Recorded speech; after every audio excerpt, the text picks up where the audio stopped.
Pasca disiduknya terduga jaringan teroris oleh Densus yang mengontrak Desa Teletik, Desa Dramaga, Kecamatan Dramaga, Kamis siang, penggeledahan rumah terduga jaringan teroris dilaksanakan oleh TNI Polri. Kejadian ini membuat warga sekitar kaget. Untuk itu saat ditemui di hari terakhir, alih tugas Camat Dramaga menjadi Camat Bojonggede menghimbau agar masyarakat tetap waspada dan menjaga lingkungan keamanan di setiap wilayah.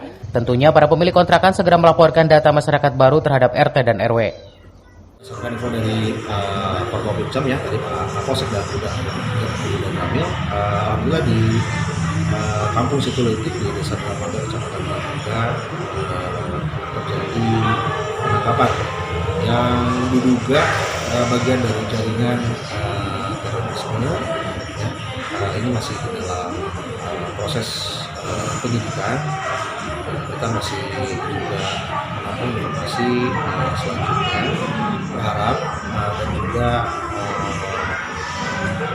mempersiapkan kepada seluruh kepala desa untuk bagaimana memasukkan ke Pak RW agar ketika ada masyarakat baru yang memasuki kampung atau wilayah masing-masing segera melapor diri kepada RT RW ya, dan itu harus dikonfirmasi ke pihak pemerintah desa untuk bagaimana kami juga mendapatkan data-data baru warga yang pindah gitu.